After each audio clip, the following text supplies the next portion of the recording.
अस्सलाम वालेकुम एवरीवन, कैसे हैं आप सब। होपफुली सब ठीक ठाक होंगे and welcome back to my YouTube channel and another video. तो यहाँ पर ये जो है वो ईद का व्लॉग है और ये काफ़ी लेट अपलोड कर रही हूँ मैं। इट्स ओके, चलता है। तो यहाँ पर मैंने रात से जो है वो व्लॉग स्टार्ट किया है, मतलब कि चांद रात से। तो यहाँ हम सब जा रहे थे मेरे पेरेंट्स की तरफ, क्योंकि मेरा जो छोटा भाई है वो एतकाफ़ में जो है वो बैठा था माशाल्लाह इस दफ़ा।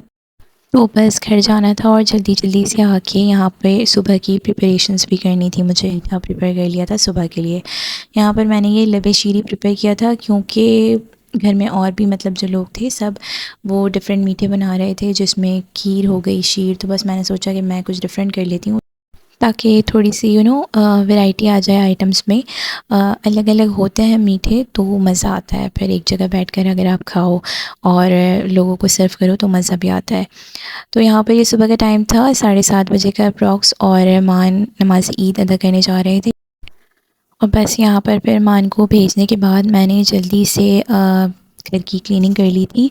बच्चे सो रहे थे तो उनको डिस्टर्ब नहीं किया था। क्लीनिंग करने के बाद मैंने यहाँ फ्रूट्स वगैरह और बाकी जितनी चीज़ें थी ना वो सुबह ही इसमें ऐड की थी, क्योंकि अगर आप फ्रूट्स भी पहले ही ऐड कर दें ना, जैसे कि अगर मैंने रात में प्रिपेयर किया था और फ्रूट्स वगैरह सारी चीज़ें मैं ऐड कर देती तो फिर वो मीठा ख़राब हो जाता।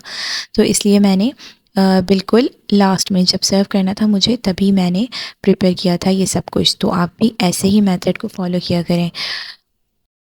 अच्छा, हमारे यहाँ होता कुछ ऐसा है कि जब सब नमाज ईद अदा करने गए हुए होते हैं तो बाकी जो हम घर वाले हैं ना वो अपनी प्रिपरेशंस कर लेते हैं मीठे की, घर की क्लीनिंग वगैरह करके तैयार होके सुबह ही सब नीचे अम्मी की तरफ चले जाते हैं। तो ईद का जो मज़ा है ना वो दुबाला हो जाता है। एक मतलब टाइम शेड्यूल आपका बना हुआ होना चाहिए कि आपने क्या चीज़ किस टाइम करनी है। मतलब फ़ौरन से सुबह तैयार होके फिर ईद का तो मज़ा आता ही सुबह सुबह है। बाकी तो मोस्टली सब करते यही हैं कि पूरा ईद का दिन सोकर गुजारते हैं। लेकिन इस बार हमारे साथ कुछ डिफरेंट हुआ कि हम फर्स्ट डे ही ईद के वो थोड़ी सी आउटिंग के लिए चले गए थे मेरी नानू की तरफ। और ये है जनाब मेरा ईद का ड्रेस जिसे मुझे वेयर करना था। तो बस ज़्यादा कुछ ईद पर मैं इतना ज़्यादा हैवी शैवी नहीं प्रिपेयर करती कि मुझसे वेयर ना किया जाए, क्योंकि बच्चों के साथ अगर आप एक्स्ट्रा हैवी ड्रेस वेयर कर लोगे ना तो फिर वो आपके लिए बहुत ज़्यादा टिपिकल टास्क बन जाता है। तो बस ऐसा हो कि आप ईज़िली घर में जो है वो वेयर कर सको और कहीं आओ जाओ भी तो दोनों हिसाब से आपका ड्रेस जो है ना वो बिल्कुल फिट बैठना चाहिए। तो यहाँ बस बच्चों और को भी तैयार कर दिया था मैंने। निमल, टाटा बेटे, टाटा, टाटा, टाटा, टाटा। इसकी वॉश नीचे वॉश नहीं नहीं नहीं आओ माइक के पास हो। हाँ आओ आप भी इधर। ये बैग नहीं पहनना। ओह ईदी ईदी किस में कलेक्ट करोगे? ईदी किस तरह होगी? रुको बेटे, मैं वो पहन ले दो कीटो। तो यहाँ हम लोग सब पहुँच चुके थे और बस बच्चे आते ही खेल में लग गए थे, क्योंकि बच्चों को तो चाहिए ये होता है ना कि जहाँ पर उनकी मतलब की चीज़ें हों और खेलने के लिए भी बच्चे अवेलेबल हों। तो बस ये इनके फ़र्स्ट कज़न्स हैं, शीमा, रीज़ा, हुरैन, फ़रमीन, ज़िमल और नैमल के, यानी कि मेरी मामू की भी बेटियाँ हैं चारों, और ज़िमल और नैमल की पुप्पो की बेटियाँ हैं। तो बस ऐसे ही डबल डबल रिश्ते चल रहे हैं। अच्छा, ऐसा ना बहुत ज़्यादा कम होता है कि हम ईद के फ़र्स्ट डे जो है वो किसी जगह बाहर आउटिंग पर या किसी के भी घर जाएं। मोस्टली हर ईद पर ही ऐसा होता है कि हम घर में ही होते हैं, फ़र्स्ट डे घर में होते हैं, क्योंकि सब घर में आ रहे होते हैं तो हमें उनको भी अटेंड करना होता है। लेकिन इस दफ़ा ऐसा हुआ है कि हम कहीं गए हैं, वरना तो बहुत ही मुश्किल हो जाता है फ़र्स्ट डे निकलना। तो यहाँ पर भी ज़िमल को टॉयज़ मिल चुके थे खेलने के लिए और बस ज़िमल यहाँ पर भी खेल में बिज़ी हो गई थी। जब बातों से और खेल वेल से ये बच्चे फ़ारिग हो गए तो फिर हम लोगों ने यहाँ पर खाना खाया और खाना बहुत मज़े का था। समरीन हमारी ने प्रिपेयर किया था खाना, और बस खाना खाने की थोड़ी देर बाद हम लोगों ने रेस्ट किया और बस हम शाम तक घर आ चुके थे, क्योंकि रात में होता है ना कि घर पे आप लोगों के गेस्ट आ रहे होते हैं तो उनको अटेंड करने के लिए हमने सोचा कि जल्दी से थोड़ा सा टाइम सेव किया जाए और घर पहुंचा जाए।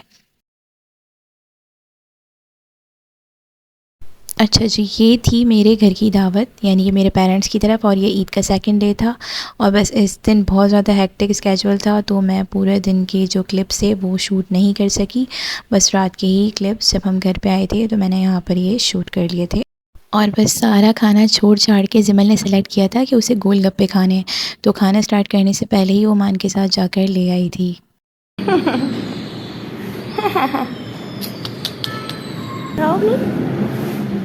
वाह, किसने लगाई है ये? है, और नेल पेंट किसने लगाया? मामा ने। शूज़ दिखाओ अपने। वाह, ये तो बहुत अच्छे हैं। दिखाओ ड्रेस दिखाओ अपना, इधर दिखाओ।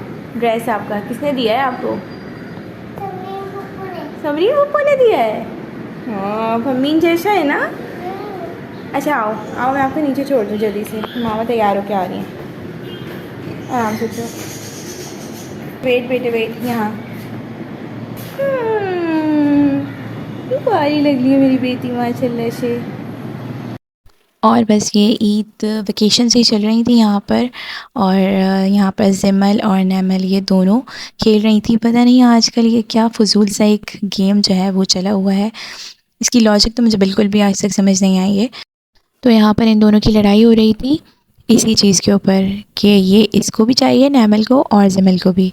तो नैमल और जिमल, वैसे तो नैमल अभी बहुत छोटी है लेकिन बराबर का मुकाबला करती है जिमल के साथ। जो चीज़ जिमल के पास होती है नैमल को भी वही चाहिए होती है। और यहाँ ईद की दावतें आप देख सकते हैं कि अभी तक कंटिन्यू ही हैं। जिसका भी आना जाना लगता है तो बस होता यही है कि हम कुछ कुछ डिशेस प्रिपेयर कर लेते हैं, डिवाइड कर लेते हैं कि मैं क्या बनाऊंगी और जो दूसरी भाभियां हैं वो क्या बनाएंगी। तो बस एक बहुत बड़ा सा दस्तरखान लग जाता है। और कहते हैं ना कि जब आप मिल बांट के काम करो तो उसमें बहुत ज़्यादा बरकत होती है। तो ऐसा ही कुछ हमारे साथ भी होता है। तो यहाँ पर मैं खाना प्रिपेयर कर रही थी, मम्मी पापा की दावत की थी मैंने, और बस उसके बीच में ही मुझे भूख लग गई थी। तो मैंने सोचा कि जो दोपहर में चावल बनाए थे वो मैं गर्म कर लेती हूँ ताकि मैं साथ साथ खाती रहूँ। तो बस ये रात का टाइम था और खाना प्रिपेयर करके मैं फारिग हुई थी तो इन लोगों के पास आ गई थी। और यहाँ पर ये मान के साथ, ये देखें आप, ये इस तरीके से अपने साथ लगाए रखते हैं कि जिमल स्पेशली कि जो मैं खेल रही हूँ ना वही सब मेरे साथ खेले हैं। बस इसका यही काम होता है कि जैसे ही ऊपर आती है, आते ही फ़ौरन कहती है मामा बाबा आप मेरे साथ खेलो। तो कहते हैं ना कि इन्जॉयमेंट वहाँ पर होती है जहाँ पर आपको खाना ना बनाना हो, लेकिन जिस दिन आपको खाना बनाना हो और आप एक मेज़बान हो तो फिर वहाँ पर इन्जॉयमेंट थोड़ी सी कम हो जाती है। लेकिन आप यकीन करें मज़ा बहुत ज़्यादा आता है इन चीज़ों में ना। ये छोटी छोटी खुशियाँ होती हैं, अगर आप इंजॉय करें और करना चाहें तो वाकई इनमें बहुत मज़ा आता है। जब सारी फैमिली आपकी एक जगह हो, एक गेट टुगेदर हो, तो मज़ा जो है ना वो ईद का दुबाला हो जाता है। तो वीडियो अगर आपको पसंद आई हो तो लाइक कीजिए, शेयर कीजिए और मेरे चैनल को सब्सक्राइब भी कीजिएगा। Thank you so much.